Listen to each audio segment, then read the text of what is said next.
It is truly an honor and very humbling to be inducted in the Alabama Sports Officials Hall of Fame class of 2024.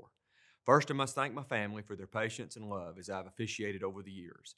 My wife, Jeannie, has been a great referee's wife. She kept her home going and raised her two sons while I was away, and always seemed to understand when I had to leave early or arrive home late.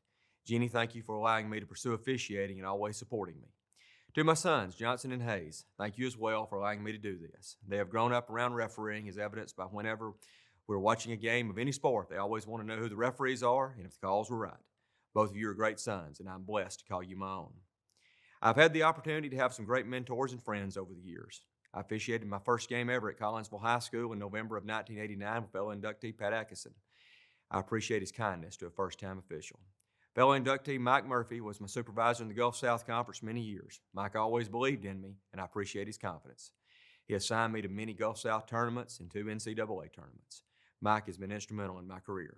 George Evans, another fellow inductee, was my supervisor in the SWAC and also had confidence in me when I probably did not deserve to have it. Mr. Evans taught me many things about officiating, but more about life and how to treat people. Mr. Evans was a model of a strong, kind man who taught me about being a leader on and off the court. I was very fortunate to work several SWAC tournaments for him, and he had confidence to allow me to work the conference final in 2008. Mr. Evans passed just over a year ago, and I'm glad that he is being inducted for his immense accomplishments in officiating and life. Others that have impacted my life and officiating career are numerous, and there is no way I can name them all. A few that I'd like to mention, though, are Kyle Chambers, who I've traveled countless miles with over the years. He is the epitome of a friend and a referee. Orman Brown, he allowed me to ride along with him when I was just getting started and was a great mentor to me. Richard Maddock, he also allowed me to tag along and was a great official to emulate. There are many, many others, and they will never be forgotten. Basketball brings many great experiences and games. I've been fortunate to be a part of many championship and big games. All of the games are big to someone.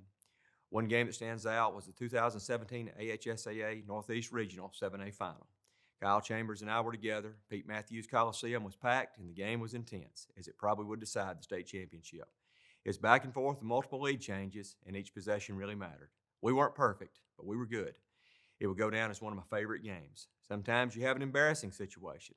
Mine was in a junior college game probably 25 years ago in South Alabama. Team hit a basket at the end of regulation, and we ran off the floor thinking it was over. We got in the hallway of the locker room and realized it was tied. Upon returning to the floor, we refereed overtime and finally got a winner. Hopefully no one realized that we had left the court. Officiating has assisted me in life. My career in education has been helped by things I learned on the court. This mainly happens by how you handle people in adverse situations. Conflict management is a must for good referees, and this skill has helped me greatly in my day job.